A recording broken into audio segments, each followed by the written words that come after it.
Exaucez Lungu TV, une plateforme pour votre croissance prophétique et pour l'édification des saints. Retrouvez prédication, évangile, enseignement, croissance prophétique et spirituelle, édification des saints, impact et sanctification, témoignages et miracles. Exaucez Lungu TV, la chaîne qui vous procure la vie. Bonjour chers téléspectateurs, merci encore de nous suivre. Bienvenue sur le plateau Exaucez Lungu TV, une chaîne 100% prophétique. Aujourd'hui encore nous sommes là pour toujours vous édifier. Donc là je ne suis pas seule, je suis accompagnée de ma collègue Ketia. Bonjour Ketia. Bonjour Clara, comment vas-tu? Ça va très bien. Merci encore d'être là, merci encore chers téléspectateurs de nous suivre encore aussi nombreux. Merci de partager encore cette chaîne, d'être toujours aussi fidèles. Alors aujourd'hui nous allons parler, continuer un sujet que nous avions déjà commencé dans 2 précédentes éditions. Donc si vous ne l'avez pas vu, vous pouvez retourner sur notre page et regarder la première partie et la deuxième partie du prophétique face au temps de la fin.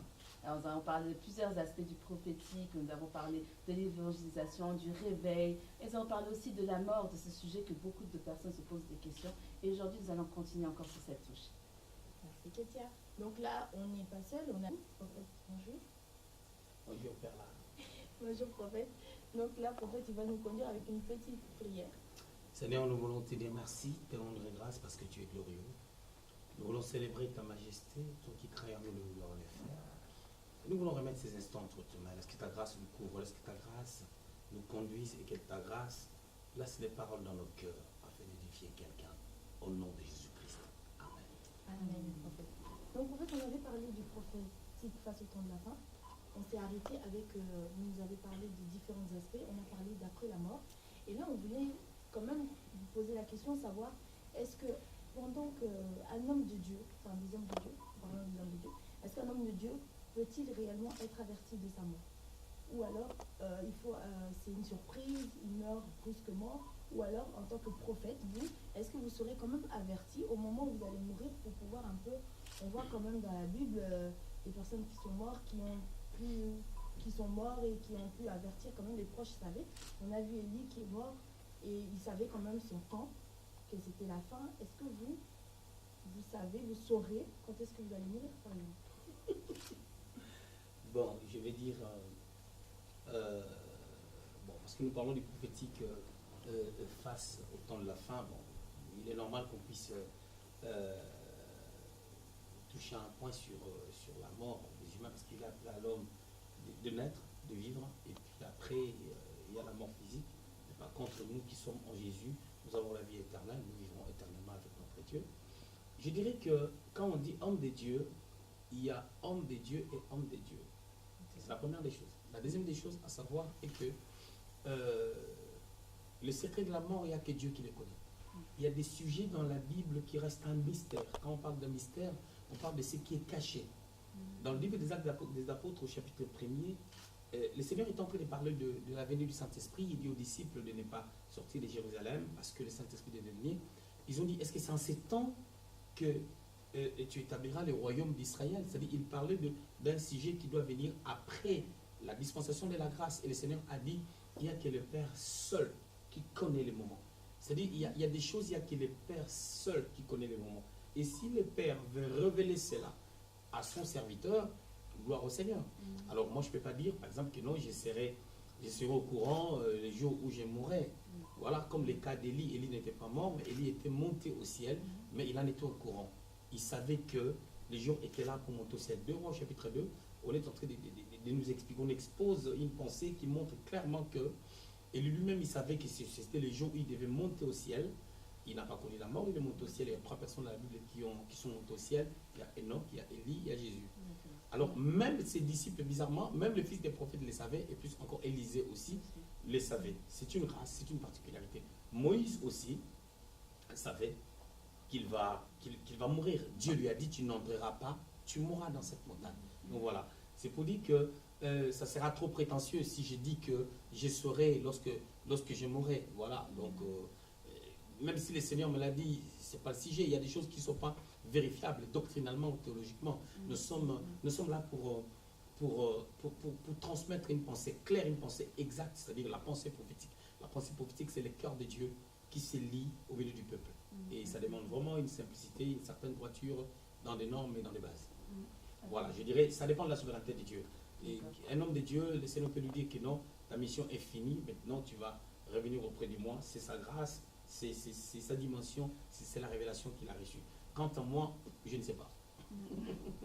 D'accord, merci beaucoup pour votre explication, parce qu'on se pose aussi une autre question quand on discutait justement autour de ce sujet. On voit que beaucoup de personnes peuvent arriver à mourir d'une manière tragique. Donc il y a des personnes qui meurent de manière naturelle après avoir vécu un certain temps. Il y a d'autres qui meurent aussi, et parfois même des serviteurs de Dieu, ou des gens qui ont servi le Seigneur, ils meurent soit d'une maladie grave, ou ils meurent même par exemple dans des accidents. Est-ce que cela est lié à une certaine marche, ou c'est juste la manière de Dieu de faire? Nous pouvons spéculer, nous pouvons dire tout ce que nous voulons. Le secret de la mort, c'est Dieu. Comme je disais tout à l'heure. Le secret de la mort, c'est Dieu qui sait. Voilà. Le Seigneur est souverain dans ce qu'il fait. Jean-Baptiste a eu la tête coupée, mais nous voyons le Seigneur témoigner sur lui. Tu vois un peu? C'est-à-dire, on pouvait dire, premièrement, au jour d'aujourd'hui, hein, si un homme de Dieu, je prends un exemple bête, moi je suis là, je fais des émissions, je suis live tout le temps, je voyage, je me déplace et tout, mais quelque part, il y a des gens qui disent que le prophète exaucé est en prison. Tu comprends un peu? Mais je ne suis pas en prison, je n'ai jamais été en prison, tu comprends? Mais écoutez, mais le même personne qui lise la Bible ne croit même pas à la parole de Dieu. Imaginez-vous, Jean-Baptiste a été en prison. Comment justifie ça? Si Jean-Baptiste était dans cette époque, on allait dire quoi? Tu comprends un peu? Jean-Baptiste n'était pas en prison parce qu'il avait des démons. Je le signale bien, j'ai jamais été en prison, j'étais pas été en prison, et plus encore, j'ai jamais eu un procès verbal au tribunal comme ça pour quoi que ce soit. Je l'ai dit devant la télé, je l'ai dit tranquillement. Mais est-ce que vous pouvez vous rendre compte qu'il y a des grands serviteurs de Dieu dans cette génération qui ont été traînés dans des tribunaux à cause des choses qu'on a inventées, à cause des choses qu'on a créées? Mais bizarrement, l'homme noir en Europe, excusez-moi le terme, reste même des fois sans intelligence par rapport à tout ce qu'on gobe de gauche à droite. Jean-Baptiste est en prison parce qu'il a prononcé des paroles contre le roi, contre l'autorité. Il a dit que Hérode ne pouvait pas prendre pour femme Hérodias, pendant que Hérodias était la femme de son frère Philippe. Donc il a pris la femme de son frère. Jean-Baptiste lui a dit cette vérité qui est tout à fait normale, selon la loi, même dans la dispensation de la grâce, c'est la même chose qui revient. Mais tu sais, il a été mis en prison à cause de cela. Et plus encore, on l'a coupé la tête. Mais ce n'était pas à cause des démons. C'était pas à cause des démons. Qu'est-ce qu'on va dire par là? Jean-Baptiste était mort à cause des démons. Sa mission était finie. Parce que le plus important dans la vie, c'est de ne pas vivre très très longtemps, mais le plus important, c'est de vivre une qualité de vie qui est merveilleuse et qui impacte sa génération. Nous devons impacter notre génération. Billy Graham avait atteint la centaine, gloire au Seigneur, gloire au Seigneur. C'est sa grâce. Tel Osborne avait dépassé 90 ans. C'est une bonne chose. Mais l'autre, Miles Monroe, il est mort un peu plus tôt. C'est la souveraineté de Dieu. On ne peut pas commencer à spéculer ou à sonder les choses concernant la mort. Je dirais même que c'est la distraction. Pendant que l'Éternel nous attend à ces temps de la fin de pouvoir amener le réveil au sein de l'Église, parce que je l'avais dit la fois passée que le réveil, ce n'est pas pour l'extérieur. Les réveils, c'est pour l'Église. Parce que quand on met les réveils, ça doit sonner pour me réveiller moi qui suis dans la maison. Le réveil, c'est un temps où on se lève pour faire quelque chose qu'on a l'habitude de faire ou qu'on veut faire. Et lorsque nous touchons le monde extérieur, c'est l'évangélisation. Et en ces temps de la fin, on a besoin de se réveiller en tout temps, parce que le salut est plus proche de nous que lorsque nous avions cru. Et nous avions aussi besoin, nous qui sommes de la maison, d'impacter ceux de l'extérieur par l'évangélisation. Alors, personnellement, je ne peux pas traîner mes pieds pour commencer à réfléchir pourquoi Miles Monroe est décédé par crash d'avion, pourquoi ceci, pourquoi cela. C'est une perte de temps, parce que le secret de la mort, c'est Dieu qui le sait, bien que Dieu n'a jamais été l'auteur de la mort, parce que l'auteur de la mort, c'est le diable. C'est le diable qui a amené la mort. Parce que lorsque le diable a séduit l'homme et la femme, c'est là où la mort est née. C'est là où les gens ne peuvent plus vivre éternellement. Parce que les gens continuaient, non seulement ils ont été chassés du jardin, mais ils continuent aussi à vivre dans le mal. Dans Genèse 6, nous voyons le Seigneur ôter son esprit et réduire le jour de vie à 120 ans. Et nous voyons dans Psaume 90 combien Moïse est en train de parler aussi du secret de la mort en disant que les plus costauds ne peuvent vivre que 80 années et les moins costauds peuvent vivre 70 ans. c'est catastrophique. La vie est courte, il faut en profiter au maximum, faire le nécessaire pour vivre sa vie, c'est-à-dire nous devons nous réjouir, nous devons servir le Seigneur, nous devons profiter de chaque instant que le Seigneur nous donne. Et le reste, c'est au Seigneur de pouvoir gérer ça. C'est-à-dire que selon la pensée de Dieu, la vie de Adam et Ève, c'était pas limité. Parce que vous venez de dire que Au commencement, est venue par bien sûr que oui, au commencement, la Bible dit qu'il y avait deux arbres dans les jardins. Il y avait l'arbre de la connaissance du bien et du mal, hein, c'est qui les a créé des problèmes, et puis il y avait l'arbre de vie. Ok, l'arbre de vie, c'était un arbre qui n'était pas interdit. Les fruits de cet arbre n'étaient pas interdits. C'est-à-dire que l'homme pouvait manger les fruits de cet arbre, et plus l'homme mangeait les fruits de cet arbre, l'homme gardait son éternité. Parce que l'homme a été créé selon la pensée de Dieu. La Bible déclare dans Ecclésiaste au chapitre 3, je crois, verset 11, que l'homme a été créé avec la pensée d'éternité. Et dans Genèse au chapitre 1, verset 26, la Bible dit l'homme a été créé à l'image et à la ressemblance de Dieu. C'est-à-dire que l'homme, c'est vraiment un petit Dieu. Ou je dirais même que l'homme, Dieu avait placé l'homme dans les jardins pour le représenter lui-même. L'homme, c'est Dieu dans les jardins pour faire des choses, afin que l'humanité tout entière puisse voir Dieu au travers de l'homme et que l'humanité puisse s'édifier au travers d'elle-même. C'est ça la pensée de Dieu. Mais lorsque le diable est venu pour les séduire, le diable est le père des mensonges, le diable est l'auteur de la mort par le péché, la vie a été écourtée. Et vous allez remarquer même que si on rentre bien dans les concepts, quand l'homme a été chassé du jardin, la Bible dit, dans Genèse chapitre 3, on a dit empêchons l'homme à toucher à l'arbre de vie, de peur qu'il vive éternellement. Or, en réalité, c'est allégorique. L'homme ne pouvait plus vivre éternellement parce que le mal était entré en lui. C'est le mal qui empêche l'homme de pouvoir vivre éternellement. C'est pour cela que quand Jésus est venu, il est venu annuler nos péchés. Il est venu effacer l'acte dont les ordonnances nous condamnaient. Il est venu faire en sorte que nous puissions devenir de nouvelles personnes. C'est là où on parle de la nouvelle naissance, naître de nouveau. La vie passée est passée. Nous sommes de nouvelles personnes. En réalité, dans notre esprit, cet esprit-là n'a jamais existé. C'est un esprit, pardon, nouveau. Alors, pour que nous puissions, avec cet esprit, hériter le royaume des cieux. Le même esprit que nous avons, c'est cet esprit-là qui va entrer dans l'éternité future pour vivre éternellement. Mais cet esprit va revêtir maintenant de notre corps. C'est le corps qui sera transformé parce que ce corps est charnel, ça ne peut pas monter. Mais notre esprit, c'est le même esprit qui a ressuscité Jésus d'entre les morts. C'est le même esprit que le Seigneur avait. Nous pouvons avoir le même esprit. Mais sauf que nous ne faisons pas opérer cet esprit à la même dimension, selon la compréhension, la conscience et le potentiel de tout un chacun. Et plus encore, selon la manière dont tout un chacun établit son alliance avec Dieu. Donc cette capacité de vivre éternellement est maintenant shiftée, si je peux dire, la vie après en fait. Voilà, la capacité maintenant de vivre éternellement, c'est cette vie-là que nous aurons après la mort physique. C'est là que la Bible déclare que la mort n'est rien, c'est-à-dire la mort physique n'est rien, parce que nous avons une vie éternelle après la mort. L'homme sur la terre peut vivre 70 ans, 80, 90 ans pour le plus costaud, ainsi de suite. Mais vous allez remarquer que la vie que nous avons après cette vie sera plus longue et c'est une vie éternelle. Voilà. Et pour entrer vraiment dans cette vie, il faut se préparer. Il faut être dans la bonne position avec Dieu. Il faut marcher avec le Seigneur. Et voilà. En fait, moi, je voulais juste terminer en fait cet aspect après la mort en demandant juste par rapport à ce qu'on entend, pour que vous pouvez un peu nous éclaircir quand on voit des personnes qui meurent et après ils voient un peu, Dieu leur montre un peu ce qui se passe à l'au-delà et qui reviennent à la vie pour nous parler un peu de ce témoignage-là. Qu'est-ce que vous pouvez un peu nous dire par rapport à ça? Bon.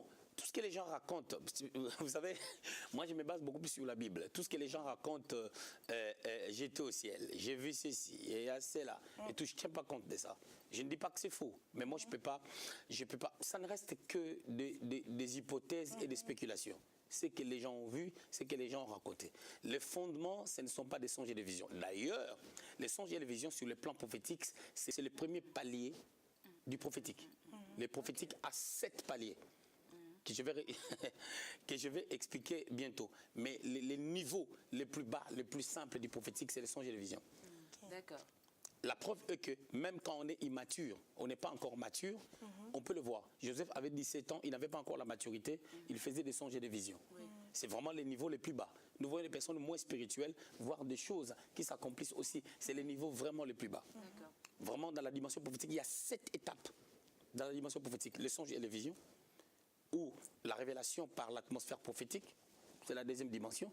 C'est-à-dire que j'entre dans un endroit onctionnel, je me connecte à une atmosphère prophétique et je prophétise. Et après, les dons s'étendent. C'est aussi un niveau élémentaire. Okay? Mais là, on commence à monter de niveau lorsqu'on entre dans les discernements, dans la sagesse, okay? Et dans l'intelligence des temps. C'est là où on commence à monter de niveau, à monter de palier. Il y a plusieurs dimensions dans le prophétique. Ouais. Vous pouvez quand même nous donner encore un peu. Mais je vous ai donné déjà des goûts, je vous ai parlé déjà des 3 dimensions. Je vous ai parlé de songes et de visions comme la première dimension. Et ça ne dépend pas de la maturité. Sûr, oui. La deuxième dimension, c'est l'atmosphère prophétique. On peut le voir avec Saül qui rencontre seulement les prophètes. Les prophètes lui disent, quand tu entreras dans la ville, tu verras une troupe de prophètes. Ok, et tu prophétiseras avec eux. Il rentre dans cette atmosphère, il suffit seulement qu'il arrive là, il a commencé à prophétiser lui aussi. Même quand il s'est affolé, même quand il s'est égaré, même quand Dieu l'a abandonné, à un moment donné, il partait même faire le mal à David. L'esprit prophétique l'a saisi, il a commencé à prophétiser, mais il s'est déshabillé. Vous comprenez un peu? Donc c'est pour dire qu'il y a des étapes dans le prophétique. Et les dernières étapes, l'étape supérieure du prophétique, c'est le prophète. La Bible dit, j'ai susciterai au milieu de tes frères un prophète. C'est-à-dire ça, c'est les degrés les plus élevés du prophétique. Parce que pour être prophétique, il ne faut pas être prophète. Mais il faut savoir qu'un vrai prophète, c'est les degrés les plus élevés, les sommets du prophétique. Voilà. Au-delà de ces 3 dimensions-là, il y a aussi les sacerdoces avec les tourim et les tumim. C'est-à-dire quand on révèle l'éphod, quand les sacrificateurs pouvaient revêtir l'éphod, il peut entendre Dieu, il peut communiquer, il peut prophétiser. Voilà, ce sont des choses qu'on enseignera pour ça. Il y a plein de choses à dire là-dessus. Exoselongo TV, your channel for your spiritual growth and for the building up of the saints. You will find learnings, teachings, prophetic messages, miracles and testimonies. Exoselongo TV, the channel that provides you life. Voilà. Mais si je peux me permettre, comme vous avez dit, le niveau le plus élevé, j'aimerais quand même toucher là-dessus. Vous avez parlé du prophète, dans le domaine du prophétique. Est-ce qu'on peut dire par là que dans le temps de la fin, chaque assemblée, pour ne pas dire église, a besoin d'avoir un prophète au milieu de lui? Chaque assemblée doit être prophétique. Mais pour que ces assemblées-là soient prophétiques, il faut se connecter à l'onction prophétique. Et pour se connecter à l'onction prophétique au degré les plus élevés, il faut un prophète, pas dans l'assemblée, mais le prophète peut passer, il peut être invité. Il affecte la grâce. Et la grâce se perpétue. C'est l'exemple que j'ai donné tout à l'heure. Saül, qui n'était pas un prophète, qui était un berger de troupeaux, il se connecte au prophète et le même jour, il expérimente les prophétiques dans sa vie sans qu'il soit prophète. C'est-à-dire qu'il y a une connexion. Qu'est-ce que le diable fait, si je peux me permettre de le dire? Le diable sait que si nous nous connectons au prophétique, nous allons voir clairement ce que Dieu veut dans nos vies. Et qu'est-ce que le diable fait? Il amène des prophètes à devenir des aventuriers. Et des fois, il crée des combats que les prophètes eux-mêmes ne comprennent pas. C'est-à-dire qu'il y a des combats qu'on doit surmonter par la maturité, par la sagesse. C'est pour ça tout à l'heure dans les prophétiques, je parlais de la sagesse. Oui, okay. Mais alors, les diables embrouillent l'aspect prophétique parce que lorsque les prophètes meurent, on tue les prophétiques. C'est-à-dire, lorsque les prophètes meurent, les prophétiques meurent. Or, les prophétiques peuvent mourir sous 2 dimensions. On peut tuer nous-mêmes les prophétiques, comme les temps de Jean-Baptiste. Jean-Baptiste est mort, on a tué les prophétiques, on a coupé la tête. Mais Samuel est mort d'une mort naturelle. Il est mort, les prophétiques est mort. Mais lorsque les prophétiques meurent naturellement, Dieu peut le réveiller, Dieu peut le ressusciter, c'est-à-dire en le perpétuant à une autre personne. Comme le cas de David qui était un homme prophétique, mais il avait pour père spirituel Samuel qui était prophète. On peut aussi tuer les prophétiques parce qu'on refuse de prendre, en fait, d'accepter les prophétiques. Tu comprends un peu? Samuel au chapitre 8, la Bible est en train de dire qu'on dit que le fils de Samuel ne marchait pas comme leur père. C'est-à-dire qu'ils ont refusé les prophétiques. En refusant les prophétiques, ils tuent les prophétiques. Ils n'ont pas reçu. Les prophétiques ne pouvaient pas se perpétuer dans la famille. Oui. Et les diables jouent sur tous ces aspects, en fait que d'une manière ou d'une autre, que les prophétiques puissent mourir. Et si les prophétiques meurent, un peuple sans révélation est un peuple sans frein.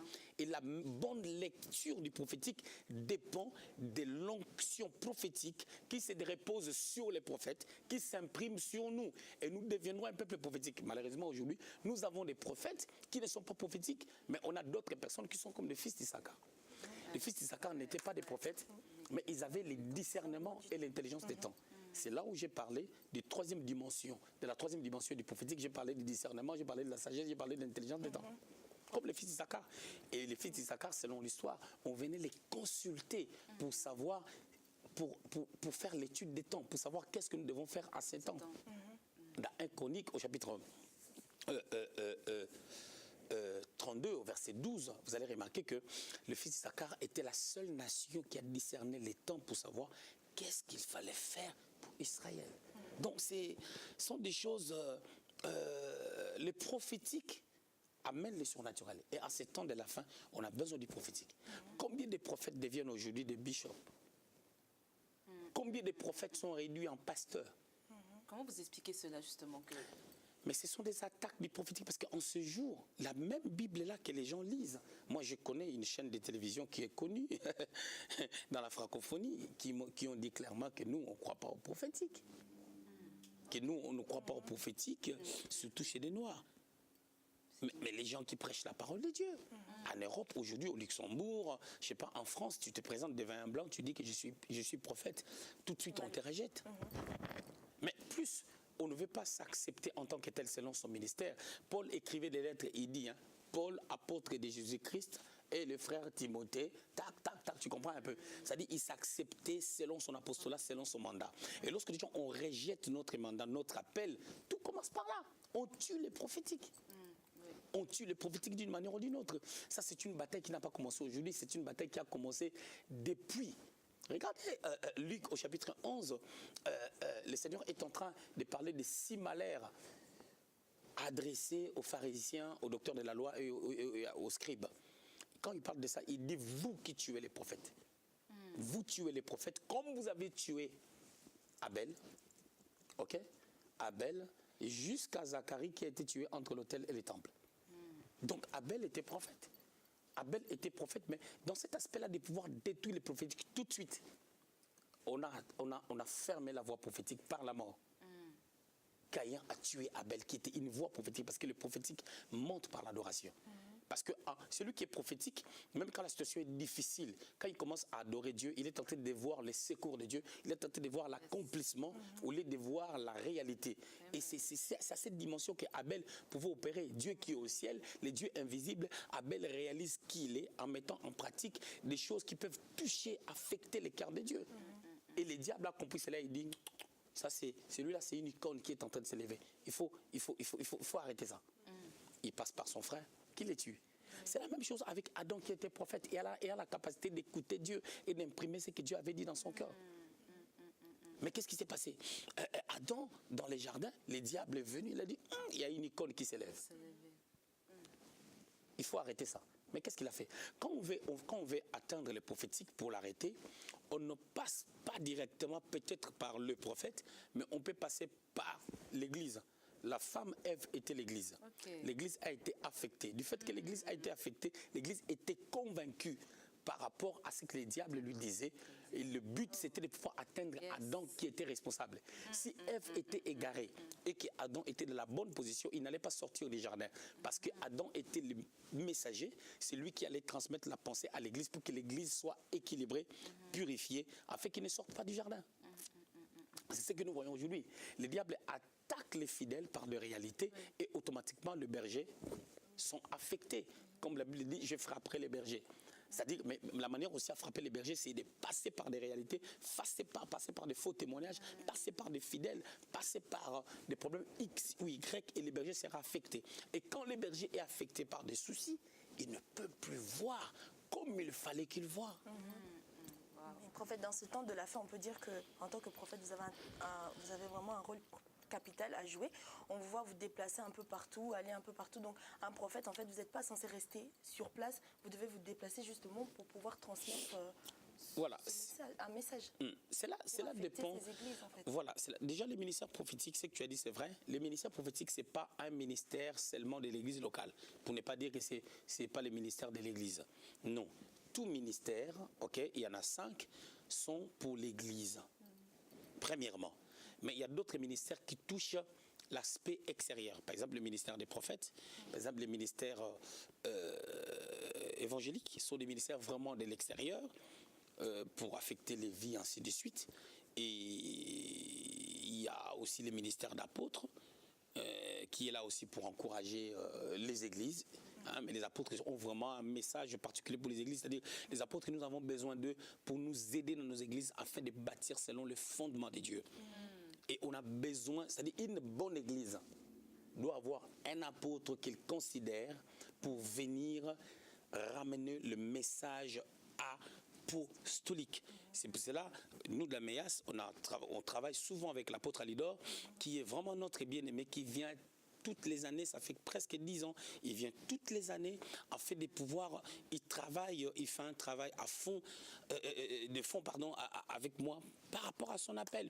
Il y a aussi d'autres personnes que nous considérons beaucoup qui viennent, ça fait 2 ans, il y a l'apôtre Kinde Williams de l'Italie qui est en train de venir aussi pour nous bénir par rapport à ces ministères apostoliques. Dernièrement, on avait reçu Daddy Martin, l'apôtre Martin Nongala de l'Allemagne, pour la première fois. C'était cette année, je crois.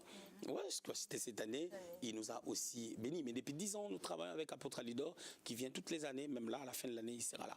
Donc voilà, parce que nous croyons que Dieu a établi premièrement les apôtres à l'église. Nous respectons ses fondements. Pour revenir à la question des pères là, je dirais que nous, les prophètes maintenant, à un certain niveau, le ministère prophétique atteint un niveau où on peut parler de prophètes des nations.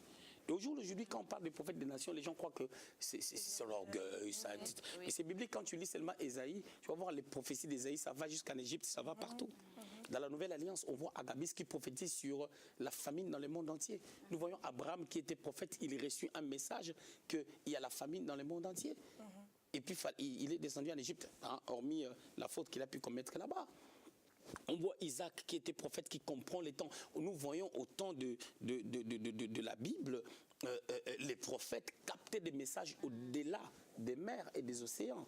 Voilà, c'est à cette dimension qu'on parle de prophètes des nations. C'est-à-dire, les prophètes sont là pour les nations. Les apôtres sont là pour les églises.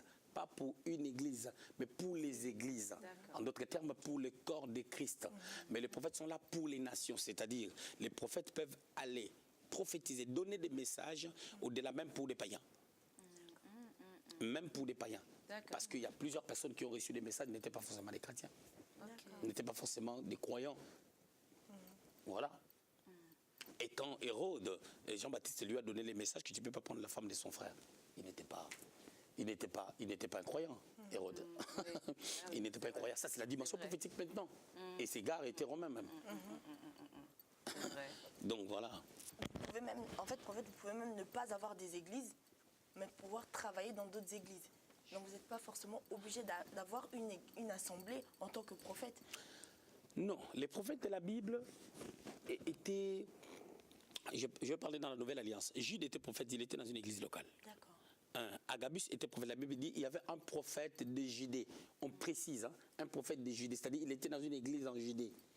Il prophétisa pour la famine dans le monde entier. Donc, c'est pour dire qu'en ces temps de l'église, chaque serviteur de Dieu doit être dans une assemblée. Le fait d'être des électrons libres là, c'est ça qui crée trop de confusion, trop de problèmes. On n'est pas surveillé. Tu comprends? Quand on n'a pas d'église, on n'est pas surveillé. D'accord. Par là, je voulais parler de quoi? Je suis serviteur de Dieu, je suis pasteur d'une église locale, prophète du ministère. J'ai des comptes à rendre même à des fidèles, à des membres des églises, mes fils et mes filles spirituelles. C'est ça. C'est-à-dire qu'à chaque fois, partout je peux être, je régale le fardeau que j'ai. Mais quand on est un électron libre, on est peinard, on fait ce qu'on veut. Le lendemain, on peut se réveiller comme ça, on voyage. On voyage, on dit bye bye, je voyage, je ne serai pas là, oui, alléluia. C'est ce que nous voyons des prophètes d'aujourd'hui et toutes ces choses-là sont en train de mettre l'incrédulité dans les cœurs des gens. Et ça met une barrière dans l'avancement du royaume ou dans le prophétique. Amen. Mais si on comprend bien, alors il y a le rôle du prophète, comme vous l'avez bien expliqué, par rapport au temps de la fin ou dans le réveil. Mais on voit aussi, comme vous avez dit, l'apôtre est là pour apporter un message aux églises. Donc l'apôtre a aussi un très grand rôle, maintenant on comprend dans ce réveil en fait, dans lequel nous parlons. Mais bien sûr, tous les ministères ont un rôle. Les évangélistes vont, les évangélistes par exemple, ils vont au-delà de l'église pour gagner les âmes. C'est leur rôle pour évangéliser, impacter. Les évangélistes à l'église, ils encouragent les gens avec le message d'encouragement, le message évangélique pour démontrer que le Seigneur est capable. Le Seigneur est capable de faire des choses. Le Dieu qui les a sauvés. Et à l'extérieur, ils sont là. Quand ils organisent des croisades, des activités, c'est pour gagner les âmes. Les apôtres, ils sont là pour affermir les églises. Ils sont là pour affermir les églises, enseigner les églises. Ils doivent aller dans des églises comme Paul le faisait. Aujourd'hui, on a limité le ministère apostolique à ouvrir des églises. Non, un pasteur peut ouvrir plusieurs églises. C'est pas ça le problème. C'est d'abord un problème de message. Il faut avoir un message pour aller bâtir les églises, pas en construisant des églises, disons, pas en faisant des églises. On a commencé une église ici, on a commencé là. Non, quand je dis bâtir les églises, c'est-à-dire bâtir les mentalités des gens, bâtir les vies des gens au travers de la parole de Dieu, selon les fondements de Christ. Tu vois? Donc leur vie, c'est ça. Mais le prophète va au-delà. C'est-à-dire les gouvernements ont besoin du prophète, les rois ont besoin des prophètes, les autorités ont besoin des prophètes, les mondes ont besoin des prophètes, l'Église a besoin des prophètes par rapport au message, au-delà du travail qu'il peut faire au sein de l'Église ou au sein de l'Église locale ou des églises. Voilà. C'est-à-dire c'est son rôle. C'est-à-dire nous recevons des messages des fois pour les païens. Oui, comme vous l'avez dit. Oui. Voilà, par rapport à ce que Dieu veut dans leur vie. Qu'est-ce que le Seigneur pense de tout le monde? Dieu est souverain. Dieu, il pense des choses des fois pour... Dieu appelle Cyrus mon serviteur. Ésaïe chapitre 45. Il appelle Cyrus mon serviteur un païen. Il l'appelle mon serviteur parce que cette personne était utilisée par Dieu, par son cœur, pour aider Israël, et les enfants d'Israël, lorsqu'ils devaient retourner à Jérusalem pour la reconstruction du temple et des murailles. Tu comprends? Mais Dieu l'appelle mon serviteur. Dieu l'appelle mon serviteur. Dieu se révèle à Nabuchodonosor dans Daniel au chapitre 2. Quelqu'un qui ne connaît pas Dieu. Quelqu'un qui est sans Dieu, quelqu'un qui adore d'autres dieux, Dieu se révèle en lui, il lui donne un message, et c'est le message que Nabuchodonosor avait reçu, bien qu'il n'a pas compris ça, il a fallu Daniel pour lui expliquer ça. Nous le voyons jusqu'aujourd'hui. Donc, c'est-à-dire Dieu s'est révélé à un païen. Pourquoi Dieu s'est révélé à un païen? Est-ce qu'il n'y avait personne d'autre qui était disposé pour recevoir? Ça, c'est la souveraineté de Dieu. C'est ce que j'étais en train de dire. Ça, c'est la souveraineté de Dieu. Mais il a donné un songe à un païen, mais le païen n'a pas compris le songe. Il fallait Daniel. Je reviens maintenant au discernement, à l'intelligence et à la sagesse. Voilà, l'une des dimensions dans le prophétique. Prophète, on peut dire votre établissement en fait au Luxembourg, c'est prophétique? Oui, mon établissement au Luxembourg, c'est prophétique parce que ici au Luxembourg, les gens ne veulent pas l'accepter, mais c'est une vérité. Les Luxembourg souffrent depuis longtemps, très très longtemps, depuis un temps que j'ignore, de l'absence du prophétique et de l'absence de la vraie pensée de Dieu, de la crainte de Dieu surtout. Et il y a la vulgarisation de la spiritualité au sein du Luxembourg. Et là, tu peux les sentir dans le langage des gens. Parce que quand les gens ne connaissent pas Dieu, tu vas les sentir dans le langage des gens. Une personne qui connaît Dieu, c'est-à-dire la première chose à retenir, le premier palier à retenir dans la maturité spirituelle, c'est le langage. Dans le langage, nous transmettons. Dans le langage, nous communiquons. Dans le langage, nous démontrons qui on est. Parce que c'est l'abondance du cœur que la bouche parle. Et quand tu vois quelqu'un insulter, quelqu'un critiquer, quelqu'un frappé par sa bouche, les autres, la personne n'a pas la maturité, la personne n'a jamais marché avec Dieu. Les Luxembourg souffrent de cette maladie depuis très longtemps. Très très longtemps. C'est comme au temps de la Bible. Hein. Les gens qui attendent la liberté, les gens qui attendaient un sauveur, c'est eux qui ont tué le sauveur. Oui. C'est ça. Au temps de Jésus-Christ, les gens qui attendaient le sauveur, la consolation d'Israël, que le Messie viendra. Il y a d'autres juifs qui attendent encore le retour du Messie jusqu'aujourd'hui. Et bientôt, ça va faire 2000 ans depuis qu'il est reparti, mais on attend toujours. Voilà. Alors, moi, je crois à une chose. Avec la petite grâce, avec la petite maturité, je dirais que quand tu as une mission, la première des choses qui peut te permettre de pouvoir comprendre que c'est Dieu qui t'a envoyé, c'est l'opposition. Ok. sur l'opposition et des combats. Ça, c'est la première des choses qui démontre que le Seigneur est là et que le Seigneur a quelque chose à faire dans cette contrée, dans une ville, dans un continent, dans une église, ainsi de suite. C'est l'opposition. Mais malheureusement, quand il y a l'opposition, les gens rétractent. Bien sûr. C'est vrai, quand il y a l'opposition, naturellement, sur le plan naturel, les gens se posent des questions. Les gens ont mal. Mais je voulais dire à quelqu'un que l'opposition, dans tous les domaines de la vie, annonce ce qui arrivera dans la suite des temps. Ça, c'est une bonne nouvelle pour nos internautes d'entendre ça. Parce que souvent, face à l'opposition, On s'arrête. Et beaucoup de personnes aussi, ils commencent, d'autres hommes de Dieu commencent les églises, puis dès qu'il y a cette opposition-là, ils arrêtent tout. Voilà. Le problème, c'est quoi? Qu'on parle du mal de toi, mais qu'on ne te trouve pas dans ces mal. D'accord. Et même, au jour d'aujourd'hui, un monsieur comme moi, monsieur Lungu, je ne peux pas être devant mon écran d'ordinateur ou, je sais pas, l'iPad ou la télévision. Je suis en train de regarder les gens qui se tapent avec des coups ou qui s'insultent. C'est une perte de temps. Je suis un monsieur. Je suis un monsieur, je n'ai pas de temps. Je dois suivre des choses qui m'édifient, des choses qui m'instruisent, des choses qui m'amènent quelque part. Parce que tous les jours, on a besoin d'apprendre, on a besoin de grandir dans le peu que nous connaissons, on a besoin de rajouter pas mal de connaissances, pas mal de choses. Il y a certaines choses, quand tu les vois, ce ne sont que des choses... je vais vous dire un truc.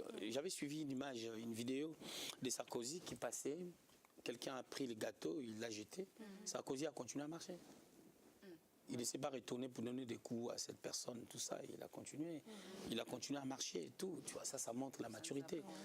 Voilà ce que je disais tout à l'heure. Dans le langage, j'avais dit dans le langage, premièrement, pour reconnaître l'immaturité, c'est dans le langage. La deuxième des choses, pour reconnaître l'immaturité, c'est dans les actes qu'on pose. D'accord. Okay. Bien sûr, c'est dans des actes qu'on pose. Parce que les mouvements, en fait, l'absence du prophétique nous amène dans des actes inconscients. C'est-à-dire, on pose des actes, on ne sait pas pourquoi on les pose. C'est l'absence du prophétique. Parce que quand on est prophétique, on va voir ce qu'il faut faire. Parce que ce que nous devons faire, c'est ce que Dieu veut. C'est ça les prophétiques. Et ce que Dieu veut, il faut avoir la capacité de le voir et de les comprendre. Quand vous lisez la parole, je crois dans Ézéchiel, au chapitre 40, au verset 4, vous allez voir, toute personne qui doit être prophétique doit comprendre ces passages. Je ne sais pas si mon iPad est allumé. Je vais vous lire un petit passage avant qu'on puisse clôturer, je crois. Ézéchiel, je crois, si je ne me trompe, en tout cas, 40. Donc, chers téléspectateurs, là où vous êtes, ouvrez déjà vos Bibles dans Ézéchiel 40. On attend la référence.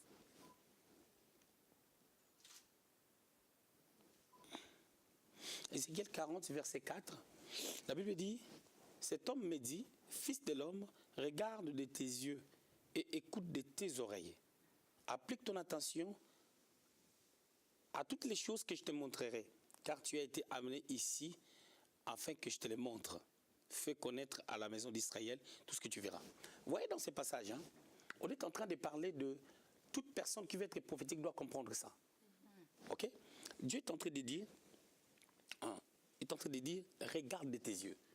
Pour comprendre ce que tu dois faire quand tu es un peu plus prophétique, tu dois savoir, tu dois avoir un sens d'observation. Bien regarder, premièrement. Et tu dois bien écouter et savoir qu'est-ce que tu écoutes. Parce que la Bible dit, faites attention à la manière dont vous écoutez. Troisièmement, tu dois appliquer ton attention. Ok? C'est-à-dire, quand tu regardes, tu dois être très attentionné à s'appliquer à des choses que Dieu te montre. C'est savoir le saisir minutieusement parce que tu as été amené sur la terre pour ces choses, pour voir ce que Dieu veut enseigner à l'humanité, commençant par toi-même. Et puis après, quand toi tu vas connaître comme il faut connaître, tu vas transmettre cela à ta maison, c'est-à-dire à l'église. Et aussi au-delà de l'église. Parce que la dimension prophétique, ce n'est pas seulement une dimension qui demeure à l'église, qui reste seulement à l'église, mais qui va au-delà. Au fait, les prophètes, nous faisons un peu le même travail, un peu comme des évangélistes. Mais sauf que les évangélistes touchent l'aspect de pouvoir gagner des âmes, dire aux gens, Jésus a besoin de toi, viens. Mais les prophètes, des fois, nous disons des choses au roi sans lui dire que Dieu a maintenant besoin de toi. Je lui dis, ce que je lui dis de la pensée de Dieu va l'amener à l'église. S'il croise un évangéliste, l'évangéliste va lui dire, ton temps est arrivé. On se complète. Ok, waouh. Amen, amen. Je crois que nous avons vraiment été bénis par ce passage pour conclure. Et je pense que nous concluons de manière vraiment prophétique. Si prophétique, en tout cas, merci prophète. Donc pour toutes les personnes qui ont plus peur de l'aspect de la mort. En fait, nous devons plus travailler sur terre. Amen. Comprendre en fait ce que Dieu veut pour nous, parce que la mort c'est pas forcément le fait de mourir, d'être dans un cercueil, d'être enterré, mais c'est aussi ce qu'on a fait ici en fait qui va nous permettre en fait d'avoir une mort un peu plus paisible, parce que beaucoup ont peur de la mort, prophète. Ils ont plus peur du fait de mourir, d'être dans un cercueil que si nous les humains on savait la vie qui nous attend là-haut, on dira on est pressé d'y aller, parce que il y a des gens qui ont vu l'éternité, je dirais.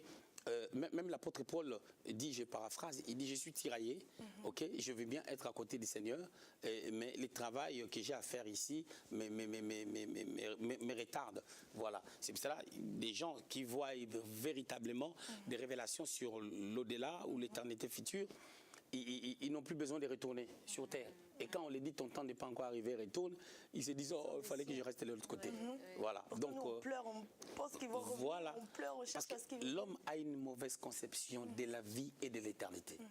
Soit peut-être qu'on nous a mal présenté les choses, soit peut-être on est tellement attaché à une vie qui nous amène nulle part, surtout quand on ne comprend pas la vision de Dieu. Voilà. On continuera prochainement. Amen. Merci chers téléspectateurs, merci encore de nous avoir suivis pour ce thème. Le prophétique face au temps de la fin. Je pense que vous avez été éclaircis. Dieu a parlé à travers de son serviteur. Et en tout cas, il nous a vraiment parlé. On a été vraiment éclaircis. Merci prophète. Merci encore. On se retrouve très bientôt.